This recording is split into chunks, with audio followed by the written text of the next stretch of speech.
podcast for the culture. Wild, wild thoughts.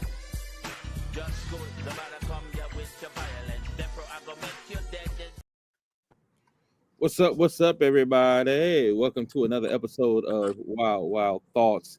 We got T-Rex with us today. We got V-Ray and we got Marzi Blackman in the house, who's in a very good mood because he got his tickets for the Kendrick Lamar tour. Look, y'all ain't seen him smile like that in a long time. Y'all ain't seen him smile like us. It's nothing but love and all Drake hate today. So yeah, I mean, let's start talking about the tour, man. Like Kendrick Lamar, SZA going out, they're doing stadiums. It looked like everything is selling out pretty quickly. He has a stop in Toronto specifically. What do y'all think about that? What do y'all think about the stop in Toronto on Father's Day weekend? Oh Lord, the irony. Right. Well, I think that's gonna pit sides. People gonna have to pick a side. You know what I'm saying? In Toronto, because I'm sure you got some hardcore fans in Canada, and the people that live there that just hate, you know, in support of Drake. That's gonna be there'll probably be some kind of clash. Yeah, because you see what, like, I saw what they did to Rick Ross when he was out there, so I'm wondering if there'll be some of that, even though Kendrick and his crew is a lot different than Rick Ross and his crew. Yeah, exactly. I was about to say they're a whole lot. They're two different crews, brother. Yeah, but still, that is a whole city worth of Toronto and, you know, and surrounding area shit. So it could get baked, you know, real quick. But yeah. I mean, I'm not hoping for all that. I'm just saying I think the fans themselves are gonna, like, you know, some are gonna be looked at as traitors. You know what I'm saying? Packing out a stadium in old boy's backyard. Yeah, I see it different. I don't really foresee anything happening. Two different types of venues that this is a stadium tour as opposed to them going over those other venues or whatnot, and it's not a Drake venue, so I don't see anything happening. I think, you know, it'll more or less be like a lot of like verbal spats, but at the end of the day, it's like for you to be going to do a stadium tour, it's a different level of security. For sure. I think because Drake is so butthurt, I feel him trying to find a way to inject himself. I can't see it happening, especially when you had the Toronto Blue Jays that are advertising the concert on their own. That's Twitter. why I think he's gonna lash out. He can't escape it. I don't know if y'all saw it last night. The Clippers mascot showed up in a mustard outfit at the Clipper game. Are you serious? Yeah, with a sign that said mustard. Yes. I'm like, dude, you can't escape it because it's going outside of just the hip hop culture. It's going corporate. Like, you know, like how you said the Toronto Blue Jays was posting it. Heinz, well, not Heinz, but is it French's mustard posted? You know what I mean? It's like it's gotten bigger than just like a hip hop beef. Well, that again, that is also partially his own undoing. For the simple fact with the lawsuit and everything, of which everyone he's brought more attention to it. Remember, it's like since he did the lawsuit, what they say, like Kendrick's sales jumped up 400% or something like that. Yeah, jumped up another 50% and whatnot. So he's doing all this stuff to himself. Well, I know the Toronto date is in June. Mm-hmm. Them tickets ain't cheap, y'all. Yo, ain't cheap out here in LA. I think the cheap seats was $381. God damn! Oh, nigga. Yeah. Oh, no. When I was looking at crazy for the pop up. Yeah, it was. Yeah, you're right. Yeah. But I mean, that's a conversation for another day. Like, they really need to do something where they can really regulate these tickets, because I know artists and whatnot. Yeah, some of them don't really want their fans to go. A lot of times, it's like, you know, you're pricing them out. Yeah, that's Live Nation though, bro. Well, actually, Access and Live Nation, but Live Nation has that shit built in where they take such a high percentage that the artist has to go up on their price in order to make what they need to make. I think Make their gate. Yeah. Yeah. Wait, And I saw that too when I was trying to book some of that corrupt stuff, man. And like the clubs, like Live Nation have it shut down where you can't even get into clubs. Like if you want to book a club, like calling directly to the talent buyer and stuff like that, they'd be like, no, you got to call Live Nation, bro. mhm. Some of them don't even have talent buyers anymore. So it's a different kind of the game is monopolized a different kind of way. That's why they're buying up all these club contracts and getting these contracts with these stadiums and stuff like that. Then it's a monopoly. They can charge what the fuck they want. They even charge the artist to even fuck with them. Mhm. You know what I'm saying? So that's why $381 for the cheap seats, bro. Can you imagine what? Look, nosebleeds at SoFi 309. Yeah, damn. Bro, you used to go see a Run DMC, Beastie Boys. You see all the whole Def Jam for $38. Yeah. Now, is this the norm? Because I haven't been to a concert in a minute, in decades. Is this the norm now, or are we just realizing the norm because we are only showing interest now going to these concerts? No. This is the norm. I've been going to concerts for a while.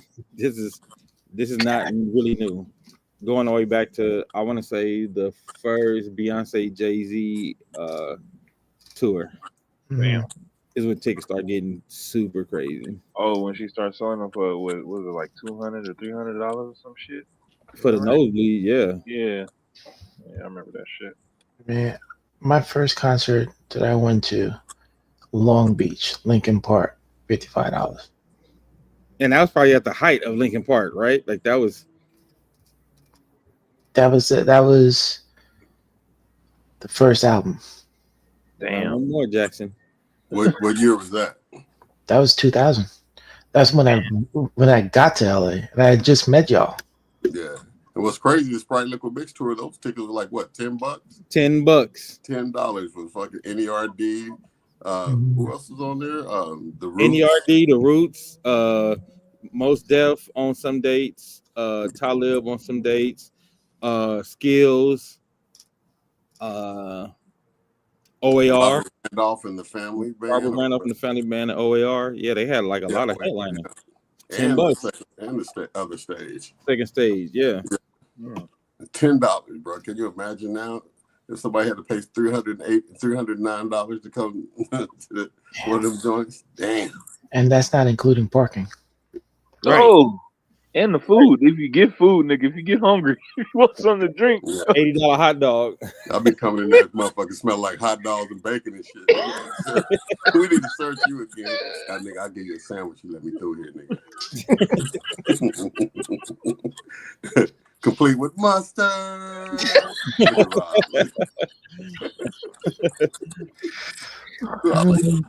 He's baptized in the Kendrick Lamar. He got Lamar as his middle name and shit. Hell yeah. So do you think that he's going to add more dates? Yeah, I think I read Probably. already that they're talking about adding more dates. Yeah, I think so. Yeah, I think so. they'd be crazy not to, bro.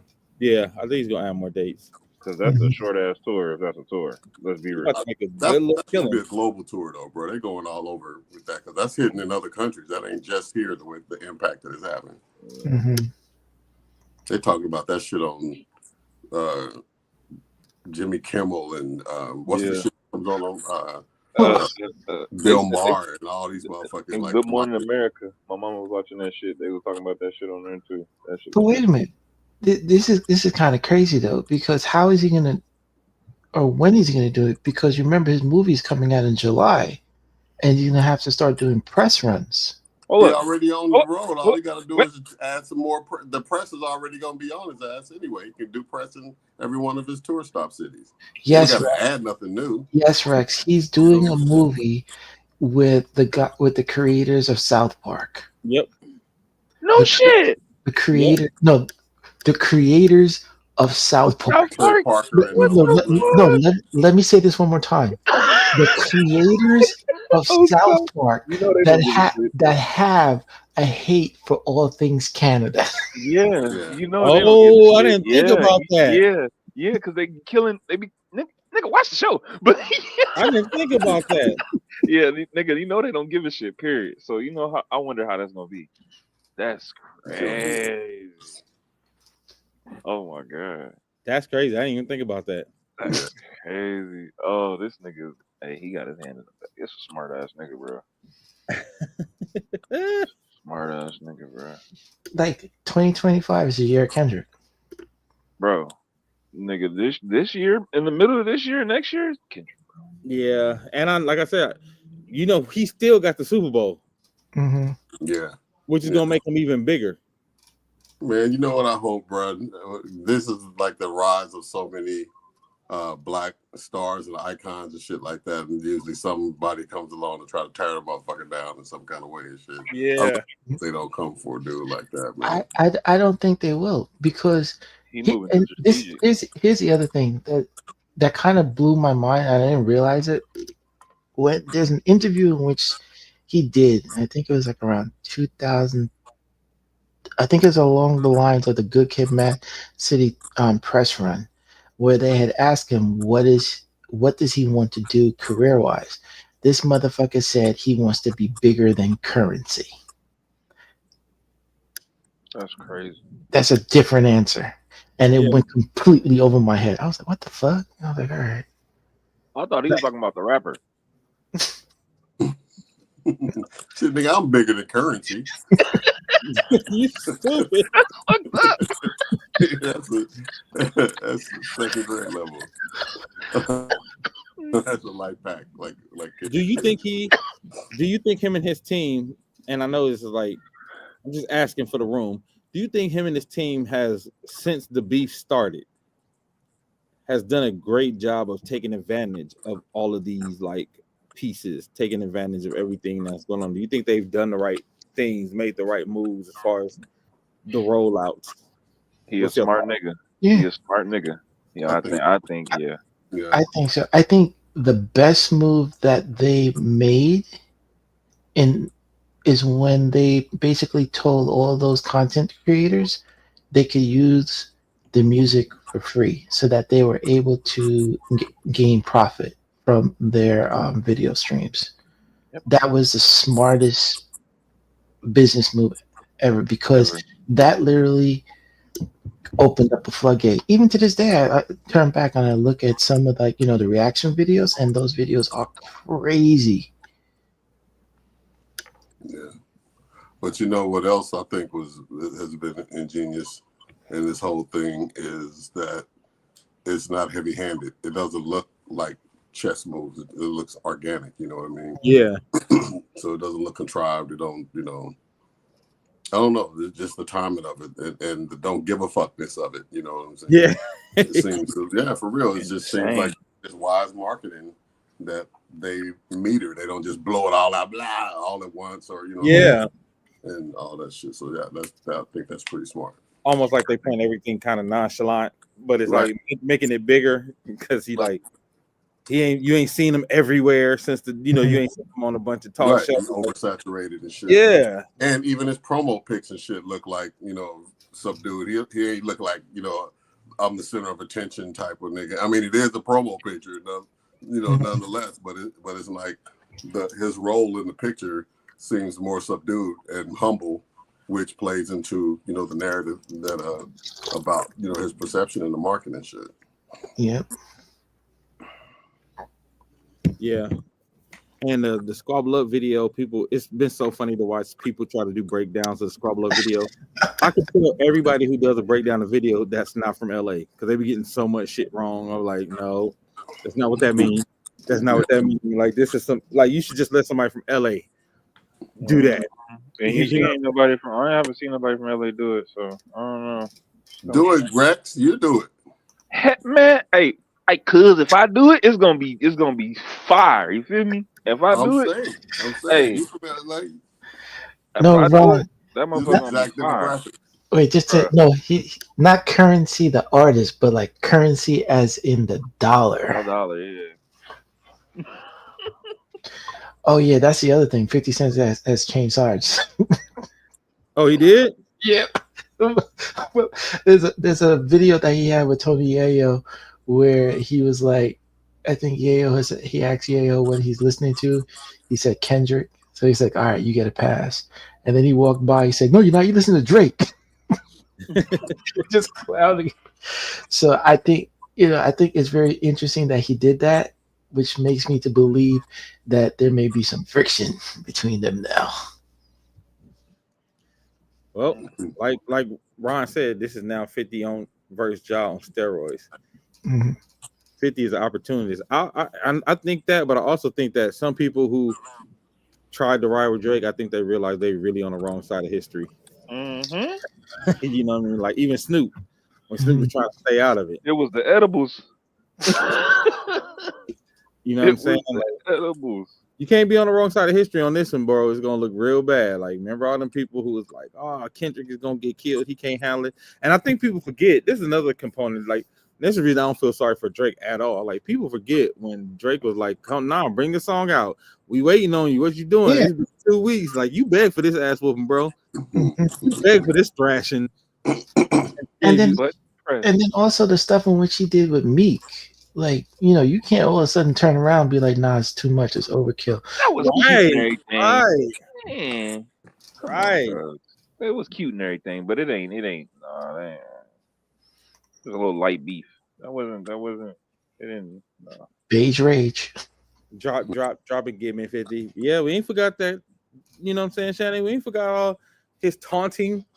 I just ain't never seen nobody taunt this much to get the ass whooping he got. Like, I ain't never seen nobody beg this hard. Yeah, yeah. Like I ain't seen that, and I don't think ever. Nigga raised his hand and said, "Come beat me some more." Yeah. Nigga, what are you doing? Go home. I'm not done yet. Go no, home. you're done, nigga. Get out of here. What up, Wilbert? Good to see you, my brother.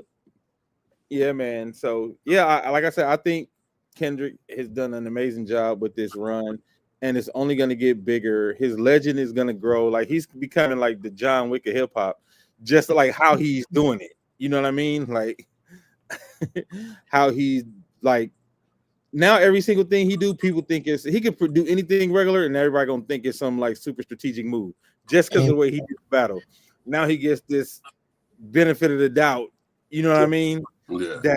That no other rapper is ever gonna get. And now you can say I'm the first rapper who rapped somebody into suing me. Dave, remember I said Kendrick still got away with murder. Kendrick has now elevated himself to icon status.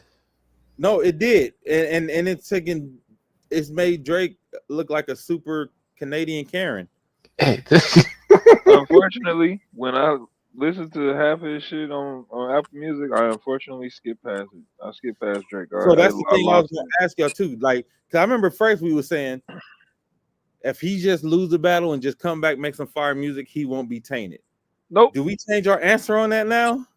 He's not tainted by this battle. I still said that he's tainted. I still stand by that. I think he can redeem himself. He just don't have the self-awareness to shut the fuck up. The part of that is that he has to just go away for a minute, I think. But he's not.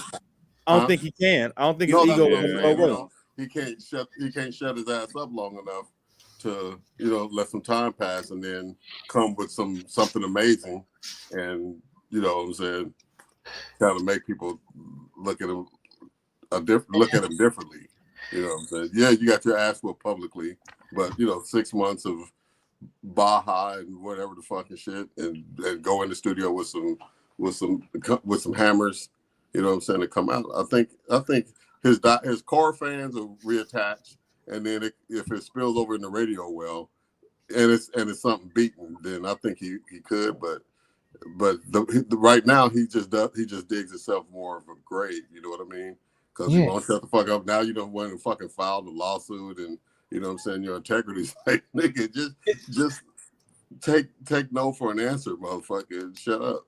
It's like he woke up listening to Kendrick and I was like, yeah, I'm gonna do everything this motherfucker said. Right. Right. Terrible move. But I Terrible. think this goes back to what we said in the very, very beginning. He doesn't understand the culture really, and he keeps proving it over and over and over again with these missteps. That like when he said you come out sounding like a slave, that was like one of the first times I was like, oh, Kendrick is right. You know what I mean? Like I was like, money. What the fuck is you bringing up money for, nigga? That yeah, shit I was like he work. Yeah, I was like, oh, he don't really understand how this culture thing worked. That was the first indication. And then when he did the Heart Part 6 and the stuff he was again, I'm like, it's another misstep because I ain't even do it, so I don't know. I'm like, you proving Kendrick right again. But and then the music in which he released. Yes, was then we came with the Hey There Delilah remake or whatever right after that. And then that racist girl.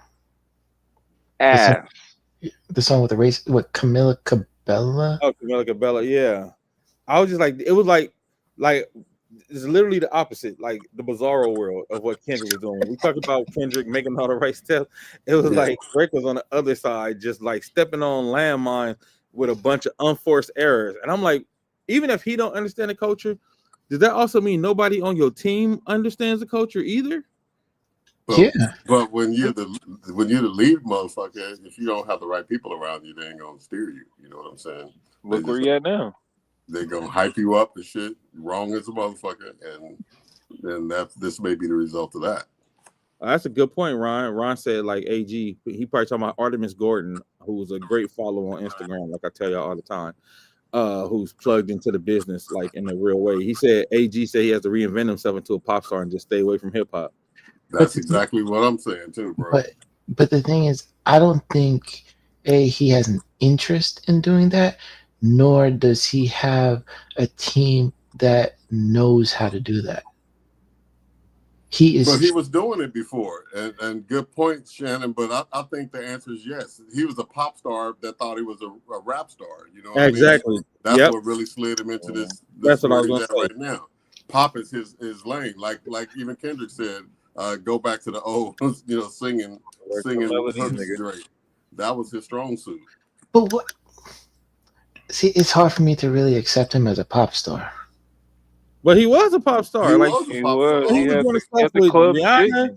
Yeah, we doing the Rihanna records and stuff. He was a pop star. He was doing pop records. The Weeknd. Everybody was dying over this nigga. Anybody, bro, he had it to where everybody always wanted to play this nigga music everywhere you went.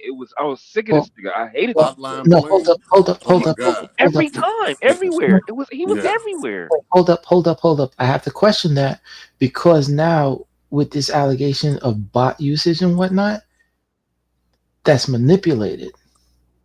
That's manipulated play. Even if it was, he had it. That's all manipulated play, man. No, but certain pop artists, you can go out and just listen to it and be like cool with it. With Drake, as you sit back and look at it, like were you going and playing some of his older stuff and whatnot? I was. Let me tell you something. When I was DJing, hold on, like let's not have revisionist history. When he had that run with the Maybe She Will and those runs with the records with Wayne and stuff, he had a nice little club run. He had a run. I'm gonna keep it up. Yeah, You the Best. Trophies. All that, man. What's that song? Hey man, he got a lot of hits. Just know that. All right. So he got a lot of shit. No, it's been around. I'm keeping it 100% honest with myself. I stopped listening to him in the second album, especially when I started after that whole control verse, and I started really picking it and hearing the sneak dissing. I stopped listening to him. Even Good Kid, Mad City, like I skip over Poetic Justice. Yeah, that's another one, Poetic Justice, and he was on Problem. He was on a bunch of records though. What I'm saying, Mars, is we can't act like he wasn't having a crazy. He had a crazy run. That nigga had a crazy and he was on some pop star shit, especially when it was the Rihanna era, and he was doing those those straight singing records. Man. So he could do it like he could do the pop star thing again. I think that might be his only saving grace. Unless the Undertaker come take him again. No, that's what I'm saying. He needed to go away. Like Kendrick already got the spring and summer on lock. Nigga, don't even have no expectations of Spring, doing releases summer, or and anything. fall. This should be this nigga's hibernation period where he's in the lab, you know what I'm saying, getting ready for a fall drop of But 2026. Yeah. Because but he's here's taking the pictures all on Instagram and shit looking stupid. but here's the thing though. We also have to remember that contract that he has. He's obligated to release 2 albums every year, so he But can't go away. but he should be able to strategize with his label, man. If they want his numbers up and all this shit, because if he keeps How trying do you to do that, how do you strategize with your label when you try to sue them? I mean, well, we've seen that he may though. be go ahead, man. I said, we've seen that though. Money talk, like this is a big enough money thing where they'll probably both sides need to figure it out because Drake makes Universal a ton of money, Yeah. and they make a ton of money for him. So it'll behoove both of them to patch this up and figure it out. Again, I think he's throwing a tantrum, and after the tantrum settles down, I think all that is going to get settled as well. Okay, Yeah, they'd be I'm crazy throw. to put that nigga on the shelf. You know Okay. what I'm saying? What else are they going to do except strategize and try to build that money, keep that money stream Okay, going, I see. revitalize it. Dame, I see you led with the Queen of Hearts, and V-Ray, I see you led with the Ace of Spades. So I'm just gonna cut you off. Universal owns the publishing for the early stuff. He is damaged goods right now. What makes you think that the music that he releases in the future is going to match what was released in the past? Especially If he does his homework, though, that it's some ifs on the table with that. But this nigga, and some of it he may not be able to do because first off, he's going to need to go underground, and you can see his thirst for relevance is what keeps him running his mouth right now and getting into more trouble. So he need to do that. But the key thing is to come in with 40 or whoever is going to come in on production with him and just come out with some undeniable shit. You got to take about 6-7 months off, stay out of the press, just go underground like Mike Myers after he did the motherfucking the spy movies and shit. You ain't heard from that motherfucker no more. Then he pops up every once in a while and something. He need to do one of them joints. But when he comes back, a new look and just like some crazy ass production, maybe a different direction, or maybe just turn the clock back to that singing and rhyming style and shit. With the core fans that he has, that'll be glad to see his ass back. Breath of fresh air kind of mentality.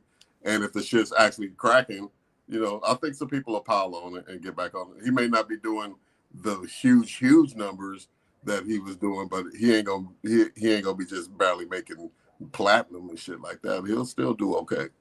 So, okay. So you say there it is right there. Go independent. That's another route. If he got enough money to do it independent. If Universal's like, fuck you tried to sue us, which they ain't gonna do. But if they did do that, that would be the way to go. I would be trying to go independent any motherfucking way because lower numbers translates into more money on the independent side. You know what I'm saying? If his numbers start to suffer, you can do 100,000 and do well if you're getting 80% of the money. Yeah, need a new team. So he definitely need a new team. Either way, fact. He needs some new production. That's the thing. I think we have to. When people show you who they are, you have to believe them. And I think Drake is the type of person that is fixated with money. He's not fixated with the arts. He's fixated with the, I'm gonna do R&B for dummies. I'm gonna purchase this song, claim it as my own. Artists now have gotten wise to what he does. So those scheming things that he's done in the past, I don't believe he's going to be able to do it moving forward. Who cares though, man? We're talking the audience, not artists. Right? No, but you talking like a you talking more like a seasoned like purist. We talking about the average Drake consumer because it's different. Yeah, it's different. Thing, yeah. It is different, but the thing about I want to say there is a shift where people are starting to become a little bit more of the purist. when it comes to music. There's a lot of questioning about him I now. think it's more non-pure than it is pure though. I think it's more Yeah. people. In general, there I is. think, But yeah, in general, I think especially in this particular conversation, if he leans into that pop side of his audience, I think he can be okay because I think they won't care. Who cares are the purists. The real hip hop heads are the ones who he's probably never gonna get back. And check out Ron's comment too. Yeah, Ron said we are speaking from a West Coast male bias form of mind. Women, especially white women, love him, and that's all you need. And that's what I mean. Like, remember, it's funny. Remember how everybody went so crazy when they said Mos Def said Drake makes hip hop for people who shop in Target. Like, you could play his hip hop, and people got mad at him, was saying he was a hater. And now everybody's putting that comment back up, like, oh damn, he was right. This is what he was talking about. You know what I'm saying? Like, Nigga was everywhere. Yeah, and I think that's what Ron is speaking to, and I think that's what V Ray is speaking to. Like, where his Venn diagram mixes with Taylor Swift and those young female fans, they don't give a shit about Kendrick serving them. You know what I mean? Like all they care about is, all right, is the next record gonna be a bop? Yeah. And I think that's where he's having the problem. He hasn't been able, because I think he's still trying to show that he's a hip hop head, which he should stop. And now he's still trying to show that he wants to be in this side of the game. If he caters to that, makes a straight pop album, he can survive. I think that's what V Ray and Ron are saying. He can survive if he goes into that arena, because they don't care about rap battles. They don't know Murder Mook. Right. You know what I'm saying? And this fucking stupid ass 21 Savage compilation and shit. You know what I'm saying? I won't say stupid ass, but you know what I'm saying? Oh, you can say stupid ass. You can say stupid ass. I'm just saying he's going more that way than what his original platform was. It's like, bruh, I'm not sure if you're gaining new fans or not doing that shit, but it's like a way, I think, to appear more hip hop. You know what I'm saying? Yeah. So let me ask you this question then. So he releases this album with 21 Savage. What do you think happened if it's bad? If he comes back and it's bad, it's a wrap. It's over with. He got to come back because even this one, nobody really liked it. Because the nigga said, "Go 21, go." What the fuck are you talking about? What, nigga? It don't even sound what like nigga organic. Do you know that's gonna say "Go 21, go"? No, nigga, rap, nigga, hit that shit. Don't be telling no nigga go. I'm with him. Yeah, I'm with him. Go. No, nigga. Even 21 was looking like, what the fuck? When he was on stage. Yeah. Oh, Ish got a great point. He said the beef has gone pop. Drake got a majority of his influence from his supposed street credit. That credit has been compromised. 100%. Well, like, let me tell you something. When my 12-year-old daughter, who's a Taylor Swift fan, a Sabrina Carpenter fan, is coming home from school, giving me the scoop on what they talking about when it comes to Drake and Kendrick, I was like, oh shit, Kendrick, Drake is in trouble. Because this thing has slipped into another place. That I was like, damn, how she know about, like, she's telling me stuff, and I'm like, oh, that's crazy. You know what I mean? So that means, and she go to school with white kids, Asian kids, Latino kids, black kids, and all of them, she's getting the car, like Ernesto said this and da-da-da. So they following it at that level. And again, she's a straight like K-pop kid, Sabrina Carpenter fan, but she's talking about, I think that's where, like V Ray said, it's bad, man. He got to go away. Just go away. Yeah. Just make the conversation stop. I'm telling you. Hit me some. Here's the thing. When someone shows you who they are, you got to believe he's not going away. He's addicted to the attention. That's Achilles heel right there. Yeah. That's some Karen shit. And that's what we said. I'm saying his ego won't let him. We just saying this is what he needs to do. Like, we're not saying he's gonna do it. We're just saying, like, if we were his advisors what would you tell him to do? That's what we're saying. Stop Now, making, run. no, stop doing those duck lip photos. Right, but Run. if he's not gonna go away, you know, it's kind of like, have you ever been getting roasted and it's just your day, and it don't matter Run. what joke you say, it's not gonna work because it's your day to get roasted. So every time you say something, everybody look at you like, that's dry. Yeah. This is what's happening to Drake right now. He's getting roasted, and he keeps coming back with jokes, and everybody like, that's dry, and he keeps. But it's worse and worse. But everybody knows him as the cool kid, the cool guy, and everything. But some beefy nigga that knows a little bit more than this nigga got knocked off. So run, But nigga. Run, the nigga. other part Run. of that is he's a cool nigga compared to who? You know what But- I mean? So but when he that's- was in the pop lane more so, Mhm. he was probably the coolest. You know what I'm saying? He had the capacity to appear to be the coolest. He's rapping, he's singing, he was on TV, you know what I'm saying? That coming from that place with a white audience mixed in with the black audience, you can get a little more credibility as being cool when you're around squares. You know what I mean? Right. So right. Yeah. so then when he started trying to like slide over to the actual colored section and shit, you know, Nigga, get off me. What you doing? yeah, you're a little fish in a big pond. And you like, Take a long ass vacation, buy your own island with a studio, and get to work. That's what I would do. yeah, Right. exactly. That's what I would do. Like I And get a would new go away, publicist. and I would come back with my next album gonna sound like some Coldplay shit, some introspective. I've been thinking, I've been doing work on myself as Yeah. album. Maybe You know what I'm a saying? slight diss Like- here and there. Yeah, like I'm gonna come back talking about all the pain I went through and the pain I caused and how I want to make things. Like, listen, there's ways out of this, but again, Mars, like you said, his caringness might not let him do it. Yeah, the It's- motherfucker, he's gonna come back with a reggaeton album. Right. Like he might do the super. Like, let me go appropriate even more. Right. You know what I'm saying?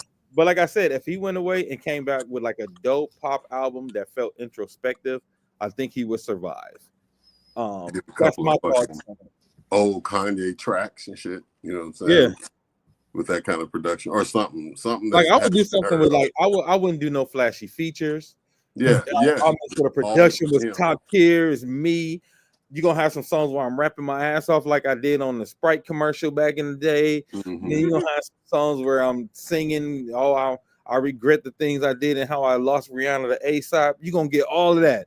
Because if I'm talking about all of that, I don't have to talk about Kendrick tearing me up. Yeah. You know what I'm saying? Like that Just again, basically a wrap up. yeah, exactly. This is what I would do if I was in that position. But again, Yeah, but then if that was to come out, you'd be like, that nigga a pussy. I'm not listening to that shit. Niggas always said that. That's what they were saying about him in the early records. yeah. That is the motif. Like running on Niggas the always just broke up with somebody. Or running on the treadmill, listening to sensitive ass Drake. Yeah. But there was a whole lane for that though, bro. You Yeah, laughing, but yeah. But I think like I said, I think he messed himself up. He stepped into a bear trap because he thought he was gonna run the same playbook he ran on Pusha T, but he didn't realize how diabolical Kendrick Lamar, how diabolical and petty Kendrick Lamar is. That's a cold combination in the rap battle, diabolical and petty. You want to know something? You just said something, Dame. The Clipses album is still coming, and chances are, Pusha got a. Yeah, Pusha probably gonna have a few things to say. Yeah, Pusha probably gonna have a few things to say. Lord, that's gonna be scary. And now it's like, Drake can't come back at him because it's like, you hit somebody when they wounded, it's bad. You know what I'm saying? He already wounded. He just better stay. He need to stay out of everybody's. Nigga's not wounded. He's on life support, if that. Yeah, but that's what I'm saying. And I think these last ditch efforts, I don't know. We'll see, but well, better luck next time, nigga. Oh well. Yeah. Community spotlight.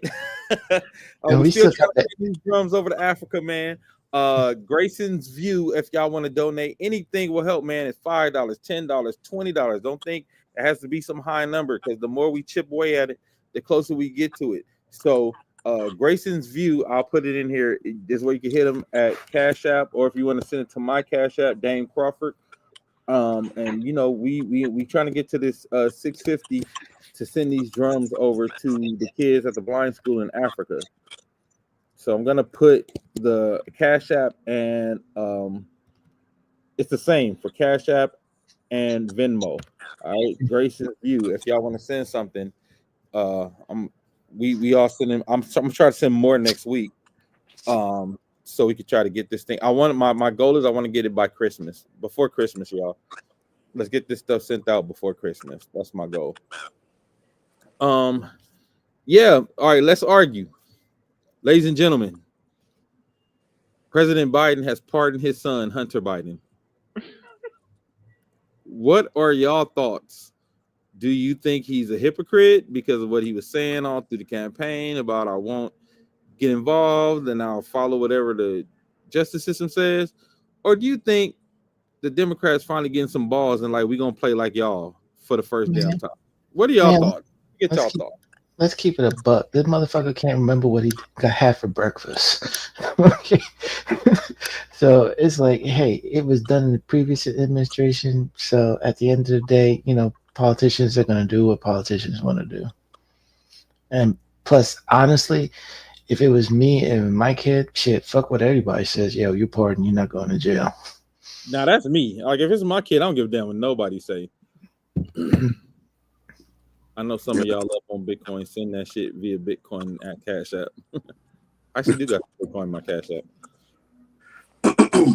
Yeah, I think a lot of that, a lot of his statements early on, kind of rolled on. The underlying premise was that the White House was going to stay Democratic. You know what I'm saying?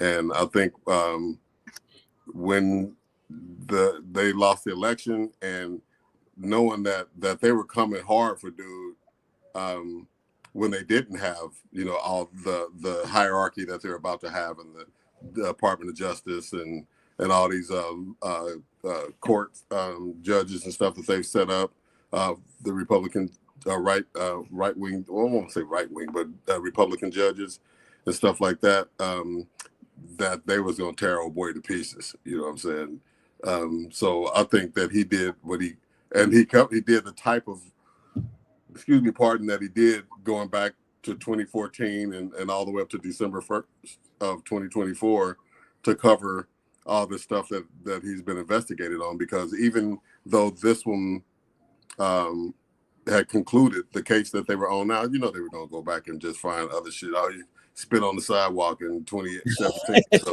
that's a federal offense. And, you know what I'm saying? It's like not only because they coming after Biden himself anyway, you know what I mean? So I think he just did that, A, because it's his son, but two, to save all this public tar and feather type mentality that these motherfuckers got, because they talking about doing all this other shit coming after, you know, reporters and newspapers and and shit like that. So, oh boy, they're gonna make a example out of him. They were gonna give his son Fannie Willis, all these type of motherfuckers like that. They're all gonna catch a bad one. So I think he just saved his son all of that humiliation and all of that trauma, all them legal bills and shit like that to just defend himself over some bullshit. The indignation coming from the Republicans is hilarious, because I don't know if y'all recall, Trump pardoned basically everybody who got convicted of helping him do fraud. Like everybody who helped him commit fraud, he pardoned literally all of them. Yeah. So this righteous indignation is hilarious. And then the indignation from the Democrats, I'm like, shut up. This is why y'all lose. This is why y'all lose. Like y'all always on the wrong side of shit. Why y'all over there on the same side as Donald Trump right now? I feel like he had a moral high ground. That moral high ground got y'all losing everything. Yep. Shut the hell up, man. It's so frustrating to watch. Like, no, ride with y'all dudes. Like, yeah, like I'll be like Trump, you know, pardon all his peeps. So Biden pardon his peeps. In the story. Mm-hmm. But that ain't what they get on TV saying. You know what I'm saying? Like that would be me. Like, I don't know. Yeah. But like V-Ray said, like all of us, ain't no way if your child and you got a chance to pardon him, you're not gonna do it for some political. Because what political capital would Biden be trying to hold on to anyway? He's on the way out the door. Like, what political capital is he? Like, what would be the strategic move to not pardon your son at this point? That's my question. What would be any? Can y'all give me any strategic reason there would be to not pardon him at this point? He's like the adults, cause I fucking said so. He's at that stage now. You know what I'm saying? I don't need a reason, and it is what it is. So. There is no, you don't have to justify it, like you said. Yeah. Yeah. Joe Manchin is an op. Joe Manchin been an op, Shannon. Joe Manchin been an op. You know what I'm saying? And it switched parties. It was like just a covert op. We've been saying that He's not for 2 years. That motherfucker just an op. Damn. Yeah, so, I mean. His whole state flipped. And he's like, oh, I'm going to flip too, and I'm going to be a Democrat. But I'm going to work across the aisle. Trump is having a lot of problems. Like, I don't want to get into the muck of all this stuff so much, but it seems like he's having a bunch of problems with his cabinet members and people he's trying to appoint. Like, even today, Matt Gaetz had to drop out. Now today, the guy he tried to nominate for defense dropped out. Well, he did drop out? Yeah. Damn. Yeah, but that's all backroom deal shit. So because Trump thinks that he don't have to like go through the process, the real political process. I mean, I know it's all, and at the end of the day, a sham. But like, how motherfuckers have to get vetted and shit like that. Like for a minute, they were not going to sign the document to agree to background checks for the people that he's trying to appoint. You know, like. I got my eye on this one guy. They used to call him. They say he was a cartel, the head of a cartel, but I'm gonna make him the head of the drug. The FDA shit. Like, should you do that? No, don't check his background though. That's bullshit. Like, what was that he tried to do where he was gonna have him pass some nominations while the Senate and the House was on break? Yeah, like a holiday period or something between the middle and end of December. Yeah, I forgot what the term is, but he wanted to get all these nominations pushed through. Then it's like, bruh, like no hearing, no nothing. Yeah, because they're such terrible picks. Like this dude, what's his name? The one that stepped down from Matt Gaetz. No, the defense guy. The stories that's coming out about how drunk he used to be and shit. They have to hire, get the people, the doormen at the hotel to take him up, help him get up to his room and shit like that. Like this motherfucker's like pissy drunk. He pissed on himself in the carpool van one time. Some shit like this motherfucker. He like putting together the Legion of Doom. Yeah, well, it's also a vulnerability, when other countries can get that intel on motherfuckers and like hold it over their heads and shit, like the alleged P tape of Trump. You know what I'm saying? They use that shit for leverage, and they're already. I saw who posted that? Was it Jimmy Kimmel Show or somebody was posting, or D.L. Hughley maybe posting the reactions in Russia on the TV personalities celebrating all the cabinet picks that Trump was naming. They're like, yes, Department of Defense, child molester, and this motherfucker over here. I'm hoping they all get confirmed because it's like this is a major vulnerability. Man, this shit's gonna fuck. Yeah, that shit is wicked. And the people that benefit is gonna be the media. The amount of coverage and shit. That's why they happy. They were like the Biden administration was boring. There wasn't enough bullshit. But they gonna come after the media now, so it's gonna be you ain't gonna get all that controversy because they're gonna be trying to come for the reporters and shit. Well, some of them are getting a little bit savvy to stuff and is meeting with him beforehand. Like one of the biggest critique was like Morning Joe. And they basically went on the air and were like, oh, yeah, we met with President Trump and we anticipate that things are going to be a lot different. We're still going to be, quote unquote, a little bit honest with our critique. I was like, get the fuck out of here. Their integrity, they lost their integrity immediately by even doing that shit. Mm-hmm. But I think any critical coverage is going to get challenged at all times because they're the people that they're talking about. What's his name? Patel. The dude that, Drake. Wait a minute. Hold your hand over the back of the camera. I can't see that. Yeah. Hold it. Hold on. Drake. Wait, Drake. Hold on. Wait. What is that? Mothers Against Drunk Driving? The background thing is my background ain't gonna let me show it. Hold on, let me see something. I see Mothers Against Drunk Driving. It's like the Dare, but it's Drake, but it say don't rap against Kendrick ever. I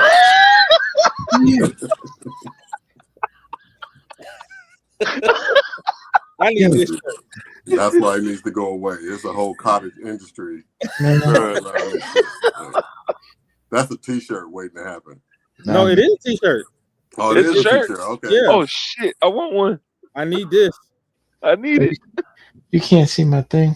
Yeah, I made a playlist called that. I'm gonna send it to you since. Copy and wear it to the Toronto show and shit. Let me see. I'm gonna try to pull with it up. all the Kendrick's hits on it. Damn. That's funny. This dude. That's what I say. I said, bro is in trouble, man.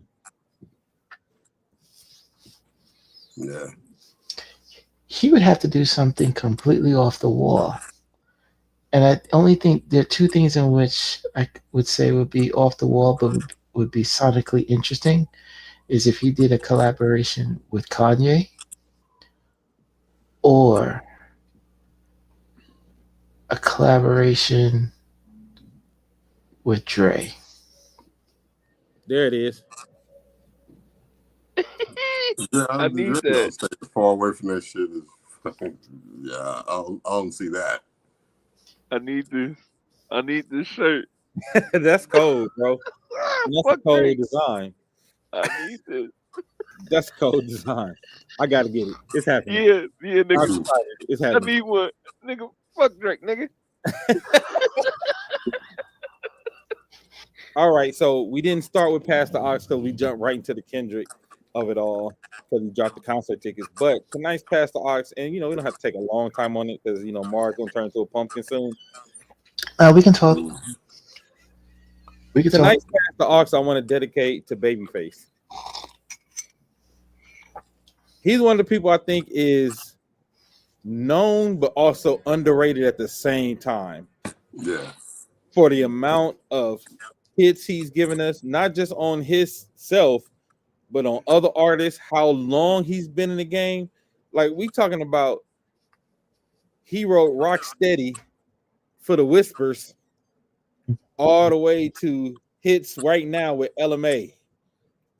You know what I mean? Yeah. I don't know what other songwriter has had that kind of run and remain relevant the whole entire time. And then we can get into the face of it all and bringing us TLC and bringing us Outkast, bringing us Goody Mob, bringing us the Dungeon Family, bringing us Tony Braxton.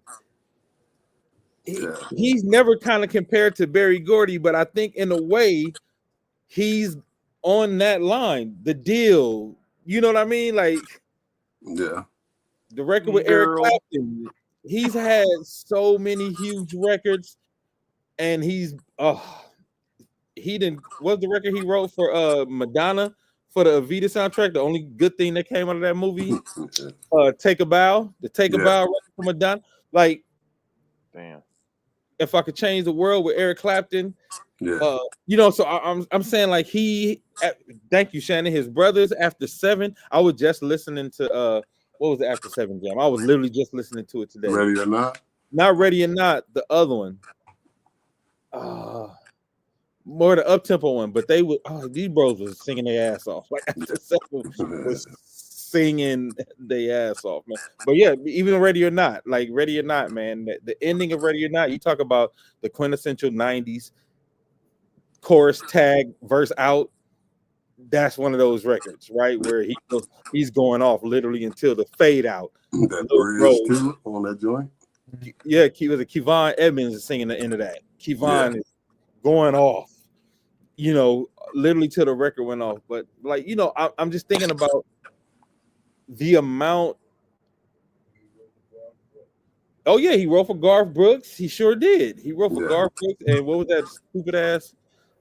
His alter ego, Garth Brooks' alter ego. Oh, I know what you're talking about. The Yeah, fashion. No, that was. the black hair. He had the black hair, and he was like a pop star, like a quiet, shy pop star. Anyway, he did so much, and I don't think he gets the flowers he deserves.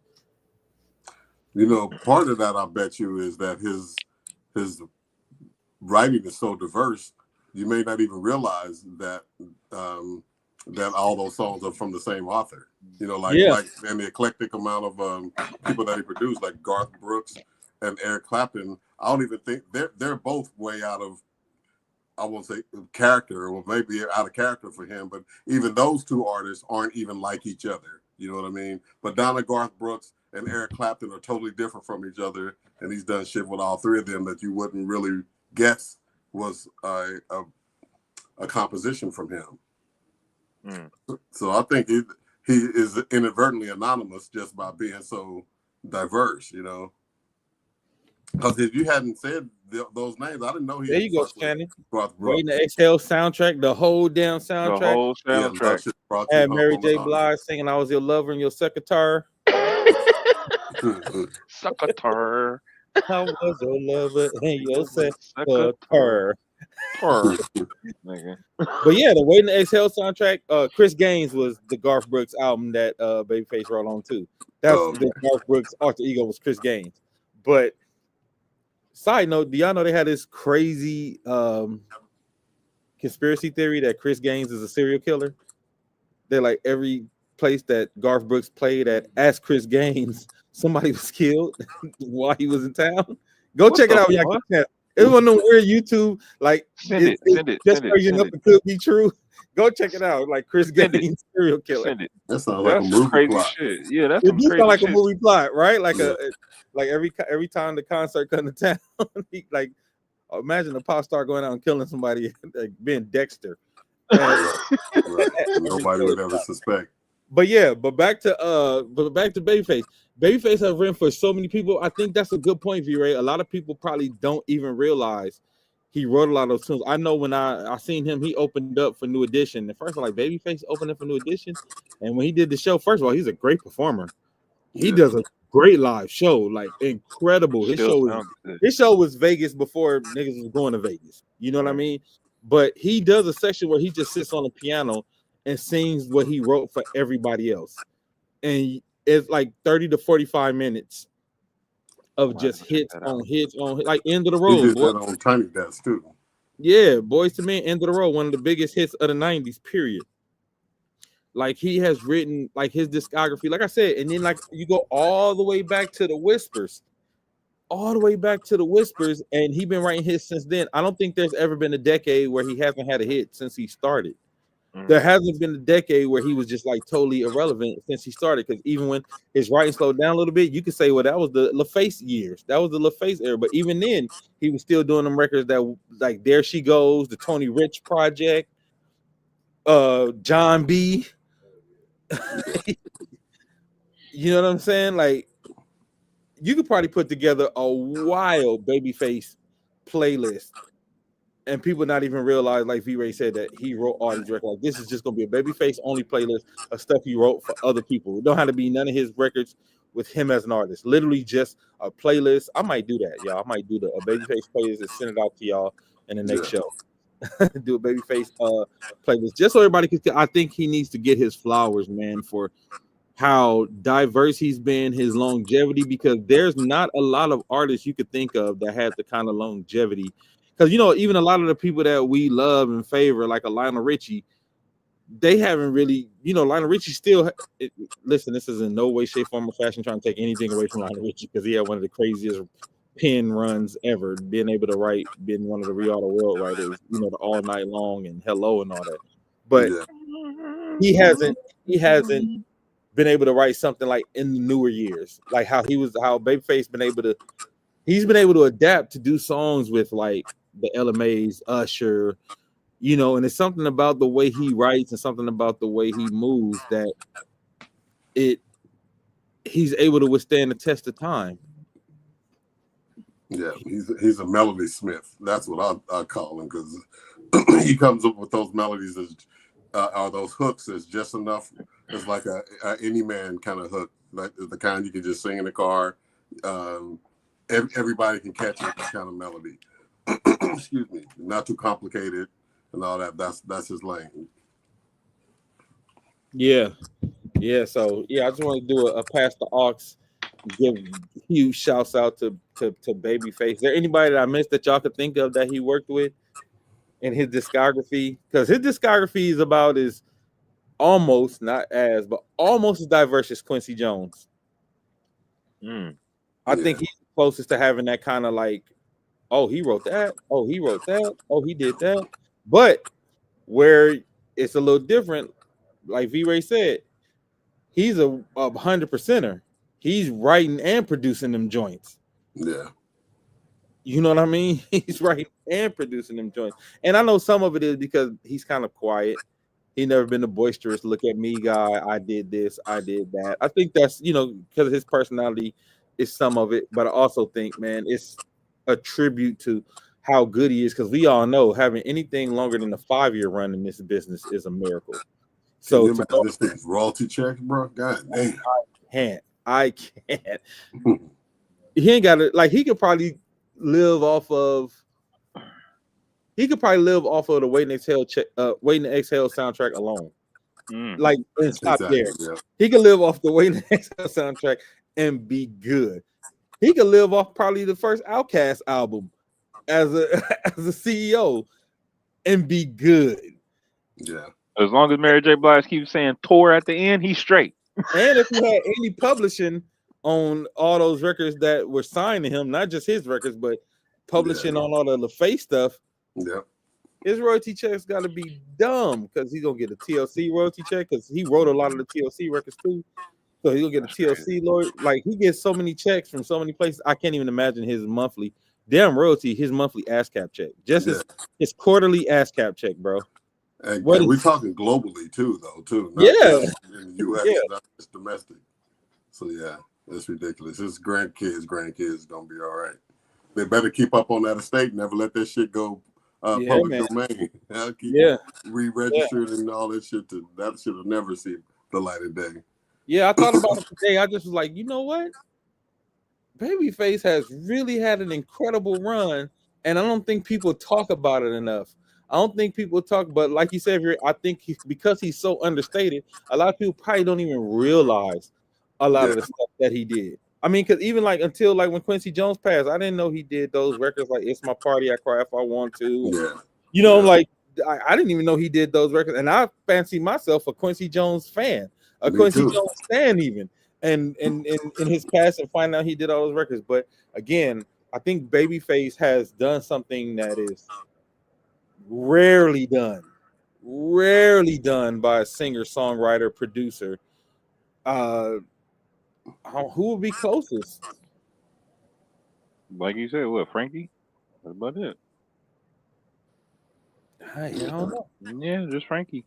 Who else is? I mean, come on now. I mean, I think not nearly the same at all, but Dr. Dre kind of has that same. Dr. Dre does. Dr. Dre, and we're gonna do a pass the aux to talk about Dre too, because Dre's run started in '87 with that silver shiny ass suit on. Yep. No, I ain't talking about that. I'm not even using. I'm talking about his NWA years, actual big hit years. The actual hit years, like his hit. Yeah, like no, you talking about the shiny suit, the turn off the lights and all that was probably 83, 84. Okay. So if you want to include that, so you say 83 to 2024, and again, he's somebody who's had a hit in every single decade, one way or another, and now he's about to come out with a new Snoop Dogg album. It's gonna be, and it sounds pretty good. I'm not gonna lie. I heard a couple records. The records I heard, I like them. Yeah, it's different too. They taking some chances. And I like it. Like Snoop took some chances with that record. I can't remember the name of it, but I'm like, oh, they taking some chances. I dig that. So yeah, we're gonna do a pass the aux probably next week when the Snoop album come out. We could do the pass the aux dedicated to Dre and a new album, right? Dedicated to Dre and a new album, because like that can be a whole show talking about Dr. Dre and his family tree, the Dr. Dre family tree of all the people that he basically gave us. Like I said, very similar to like you said, V-Ray, like Babyface, the R&B version of that. Yeah. In regard to all the, without Babyface in LA, we don't get Outkast. Without Outkast, you know what I'm saying? We don't get Usher. We don't, you know what I'm saying? Like, damn. Because he got icons under him too. Usher, Tony Braxton, the list goes on. If you look at LaFace itself, it had a crazy. She said, "Hope is better than Q's." The 2 records I heard already, Shannon, are better than Q's, in my opinion. The 2 records I heard so far. The one with Dre and Snoop on it together. I forgot. The name of it. What's the name of that one? Dre, Snoop, and Sting. That song is fire. Huh? There's a song with Dre, Snoop, and Sting. That song. Oh yeah. Wow. Was Out of the Blues. Yeah, that's dope, man. That's the record I said I feel like they production wise they was taking chances. I was like, oh, okay. I wouldn't expect that kind of track from Dre and them, but it was dope. Shout out to Focus. Our boy Focus worked a lot, did a lot of work on the record. He's actually working with us on the new album too. We can get some joints from Focus for the new album. Nice. So that production is so clean too, man. Out of the blue. Yeah, man.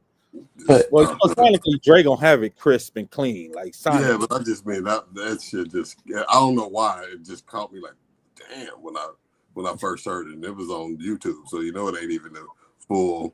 Nope. It's just a little snippet. Yeah, it surprised me too. Cause like I said, I didn't think I thought they was gonna do more of the like Dre Day type sound, and so when I heard that, I'm like, oh. Okay, I'm sure they're probably gonna give us some of that classic Snoop and Dre. I'm sure they're gonna give us that, but also they're gonna take some chances on this record, like they did on the Compton soundtrack. Because the Compton soundtrack, I love that soundtrack. The Compton album soundtrack, I love that. And sonically, that record was bananas. Like the sonics of it all. I think a lot of people slept on that record because they was expecting Chronic, and it was something a little more musical, a little more in depth. It was mellow, chill. That shit was fire, bro. Yeah. That was a good record. It was mellow and chill, bro. Go ahead, Mark. What you about to say? I was pleasantly surprised as well, but I think the surprise for me was that it sounded like old Snoop. Talking about the new record? Yeah, the all the records that they had sound like old Snoop. Because Dre's the only one who produces Snoop when he's in the studio. That's why a lot of times you hear Snoop be a little lazy. Snoop know he can get away with BS a lot of times. You know what I mean? So Snoop just get on record and be saying anything, da da da da da da da. You know what I mean? But I think Dre, and that's the reason they haven't worked together in so long, because Dre make him work. He said the same thing when he did that song for the soundtrack. He was like, Dre's the only producer who produces me who like, nope, that ain't good enough. Rewrite that. They like the only ones who have enough clout to do that, to pull that out of people. And I think that's what Snoop needed though, because I think even when Snoop's tracks are crazy, I think a lot lyrically he'll be a little lazy on his last albums, because people gonna eat it up either way. Yeah, but you can tell when Snoop is writing by himself and when he got other people writing with him too. I think the flow is different, and just the word choice is different when other people are on it. So I think that helps. I mean, I don't mean that in a bad way, but I think it's more enhanced, because when they were working on Death Row Records, they were saying in interviews that when they're in the studio together, everybody will chip in on on lyric like Lady of Rage and like whoever's in the room at the time kind of shit. And I think that helped diversify the flow, and it wasn't very ABC-ish. To me, Snoop says some kind of cool shit, when you can tell that he's rapping by himself, but the language ain't as diversified, you know what I'm saying? Yeah. And I think he'll play to the old, the gang reputation more and say less, and you know what I'm saying? Where when it's like what Mars is saying, the new record sounds like the old Snoop, and I think that may, in my theory, that may be why, because it's a more collaborative album in that sense. Yeah, I agree 100%. So I'm looking forward. I think it drops on November 13th. if I'm not mistaken. Missionary drop November 13th, so they probably gonna drop a couple. They'll probably drop another single next week. Yeah. December 13th? December 13th. Yeah, that album was incredible too, Ron. The Rosecrans album for Problem. Problem got some new stuff that's tight too. Well, he's going by his real name, Jason Martin. Yeah. That's just not my problem. He flipped that joint and it's dope. So if y'all looking for some more dope music too, listen to Jason Martin's new music. He formerly went as Problem, but he's now going by his name, Jason Martin. Check him out. Dope record. Well, that was a good Pass the Aux, man. Like I said, next week we'll probably get into a Dr. Dre Pass the Aux. If you guys want to donate for the drums for the School for the Blind in Africa, Grayson's View, GRAYSONSVIEW. You could get them there at Cash App and at Venmo. Just send whatever you can, or hit me at Dame Crawford, DAMECRAWFRD, if y'all want to donate there as well.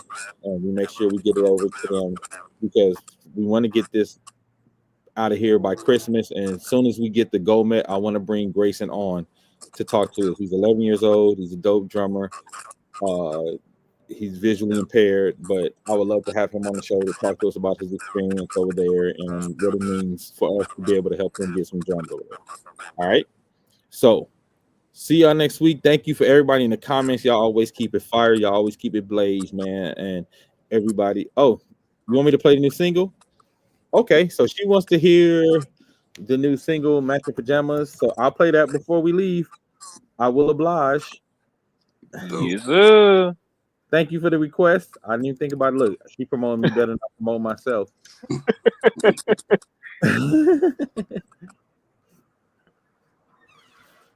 Where's YouTube? Shannon be keeping me on my toes, man. I appreciate you, Shannon. Shannon and Stephanie. And happy birthday, Stephanie. But we still want to give Stephanie Smith a birthday shout out because she always watch. She always hit me up, giving us good topics to talk about. So we want to send a big happy birthday shout out from Wild Wild Thoughts to Stephanie Smith. Happy birthday, Happy Steph. birthday. Happy birthday. Wow. So this is Matching Pajamas. This is our tune. So we'll play it before we get out of here. Thanks for the request, Shannon. Here we go. Nope, that's not what I was trying to do. Again, happy birthday, Shannon. Here we go. I hope y'all like it. Hey, y'all. Go buy it. Let's get in here. Buy for 99 cents everywhere. iTunes. Halloween, sweet 16. But my dream, doll is in between. Now let's have a holly jolly, the Uchi Wally Wally. And yeah, I'm thinking probably you'll be my dolly dolly. So skip the birthday suit, let's get the present wrap. And with the play with cute a nightcap. So what you think, baby? Yo, do we got a deal? I'll call a sleigh ride, then me and you can chill. Gather around some mistletoe, just as close for kisses. We all know this is the season for spreading cheer. But what can I do, my baby ain't here? Checking my list, I checked it twice. Just how I like it, she's naughty and nice. What can I do? She's so far away.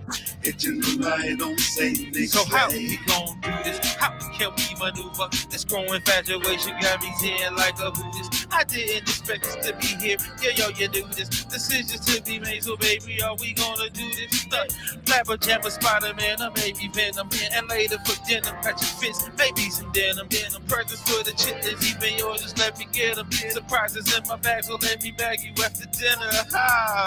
Waiting for St. Nick to slide. Christmas Eve will be my ride. I'll do all I have to do to make my way home. Rain, sleet, or snow ain't gonna stop me. We gotta match up these pajamas, girl, you got me. Feeling like a kid again, you might be. The reason I wanna put presents under your tree. Waiting for St. Nick to slide. Christmas Eve will be my ride. I'll do all I have to do to make my way home. Rain, sleet, or snow ain't gonna stop me. We gotta match up these pajamas, girl, you got me. Feeling like a kid again, you might be the reason I want to put presents under your tree.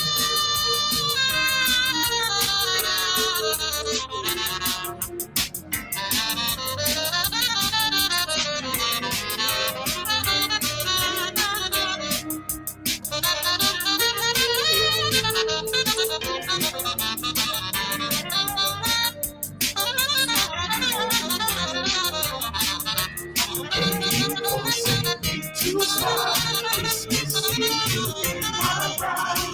You all I have to do in my way. When you see the story, don't stop it. We got a match up in pajamas, girl, you got me. Feeling like a kid again, you might be the reason I want to put presents under your tree. You forcing me to smile, Christmas Eve, you in my ride. You all I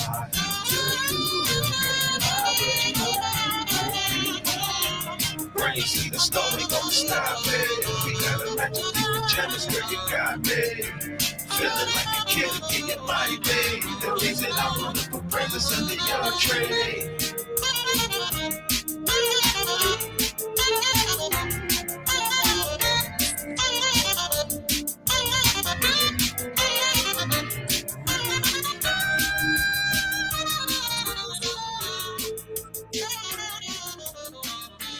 Encore, Corey, encore. Hey, before y'all jump out, I got a question for you. Who do you think goes away first? Drake or JJ Redick? No. You muted, cuz. You muted. Oh, that's Drake. fucked up. Yeah, I Drake think Drake, first. man. Look, JJ Redick catching the bad right now, and he finally said it out loud, and I'm glad he did. The issues we have ain't coaching, man. The issues we have is personnel. You got Captain LeBron. You get LeBron is playing like ass. You got, but it's not his fault. Look, listen, I criticize LeBron all the time, but our second best player can't be 40 years old, man. I don't care how good he's playing. Our second best player cannot be 40 years old. We need Man, a better. get rid of him, man. I don't think you get rid of him. Never mind. Let me shut up. Somebody playing like LeBron is playing as the third best player is a championship caliber team. Somebody playing like a 40-year-old LeBron as the second best player, you got problems. So we got personnel problems with Gabe Vincent out there giving us 0-0 and 0 in 25 minutes, Captain Cardio. That ain't on coaching. Is that the coach's fault, Mars? No. Hey, man, your coach niggas are supposed to coach up the players. You can't coach up Captain Cardio. You can't coach up what you ain't got.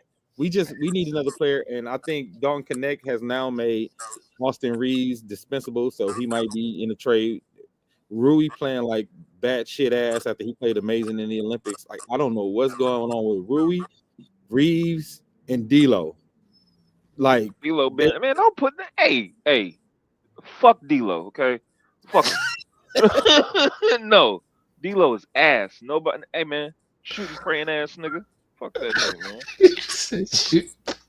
man. I'm so sick of this nigga, bro. I'm so. Tell how you really feel, bro. I fuck him. That's how I feel. I'm like that nigga, man. He not. No. I've been feeling this way since we had D'Lo, since he got on the team. I don't know why the fuck he's over here anyway. The nigga snitched. He a bitch. I don't like him. Well, okay. So, but yeah, I think Drake leads before Redick. I think they're gonna get Redick. They got to get Redick the team he needs. They got to get Redick the people that can run the plays and run the stuff that he's trying to run. Because when they do run what he's trying to run, it's beautiful. It looks amazing. Our offense is actually great. We actually have an offense. And if you haven't noticed, this is LeBron's lowest usage rate his entire career. Yep. So I think a change is coming though. You're gonna see either Brandon Ingram, mark my words, Brandon Ingram or Zach LaVine will be here soon. Yep, Brandon Ingram or LaVine is gonna be here.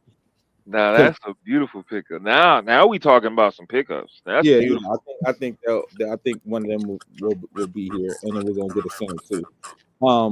You know what, Shannon? I'm glad you asked me to play that song because I just wanted to say something, man. A lot of times when we do music, we hear it so many times while we mixing it, while we're making it, while we creating it. A lot of times after y'all hear, by the time y'all hear the records, we don't be listening to them shits no more. By the time y'all hear it, I don't ever want to hear them songs. Yeah. But this song, I actually like really find myself listening to like a Christmas song that I didn't do. You know what I mean? Like it really feels like a good, and a lot of people have been hitting me saying like, oh, I'm adding this to my Christmas playlist for sure. And I think that's dope. And I appreciate everybody who has, you know, and if y'all like the song, yo, go to YouTube or YouTube Music, Spotify, wherever you listen to music, and send it to people. Send it to their inbox, text it to them, spread the word that we are folks. And we got a Christmas record out, and we're trying to promote it. So let everybody know that we got a Christmas record out, especially our fellow generals. My fellow generals, spread it through the General Network. Let them know we got a Christmas record out, and to add it to the playlist and let the world know.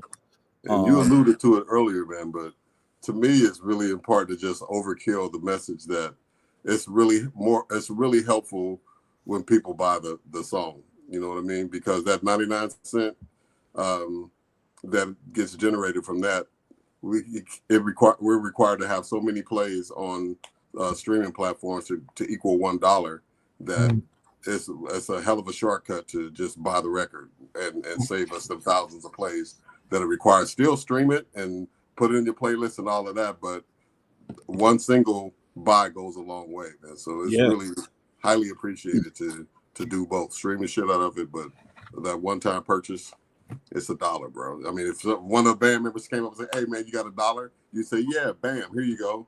So it's the same thing in this instance, and it really does a lot better for our numbers. The streaming numbers look good, and that generates income, but shit, I mean, nothing beat the actual dollar as opposed to a percentage of $1, basically. You know, get us the actual dollar. So thank you, Shannon, for saying that too. She said y'all buy it before you share it. Thank you, Shannon. Yes, buying the stream actually helps. I mean, buying it before streaming it actually helps us as a band a lot more. It's our bread and butter, right? This is how we eat. This is how we live. Just to be honest about it, straight up. So please buy it for 99 cents, y'all. Spend 99 cents on the record and then stream it as much as you want in any platform. But just wherever you buy music, just buy it for 99 cents. That's all we ask. Thank y'all so much. Thank y'all for y'all support. I really love y'all, and I really, you know, it warms my heart that you even asked to hear the record, man. That's a big deal. We had fun making this record too, and y'all going to be, I think y'all going to be pleasantly surprised by our first single. I'm excited about it for the actual album. Did I send it to you, Mars? Did you hear it? Oh, all right. I got to send you the first single. I'll send it to you after we get off the air. So okay. Give me your thoughts. Actually, no, stay on for a little bit after the show, and I'll play it here. Man, you keeping me up. I know. I just need 5. Look, only 5 minutes long. It's only 5 minutes. Yeah. I just need 5 more minutes. I want to get your true reaction. Okay. All right. So thank everybody. We'll see y'all next week, man. Wild Thoughts. We appreciate y'all. Wild Bunch. Go follow us everywhere. Follow us on Instagram, Wild Bunch. Follow us on Facebook. Follow us Twitch. Literally everywhere you see Wild Bunch. Follow us on any social media platform. Follow Wild Bunch. Spread the word and all that. And let other people know to follow us too, man. We coming, and we want people to be ready when the album comes, and we want to be able to serve y'all something. All right, let me get out of here so we can give Rob his 5 minutes. Until next time, we'll see y'all.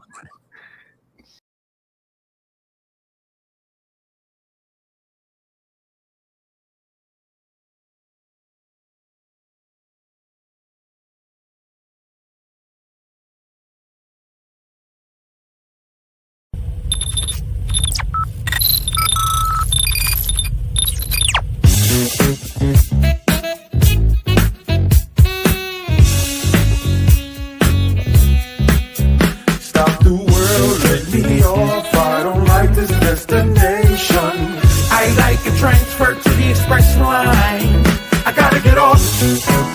Electric slide into the devil doors of life. Things are changing and it ain't the way I like. On the replay, wish I could get a replay. Don't mean to hold ya, but I wanna do over. Gas of the ship, shoot me a text and let me know when it is time. I wanna get off, I wanna get off. 1 star, would not recommend that we go far from here. I wanna get off, I wanna get off. Stop the world. podcast for the cold, wild, wild thoughts.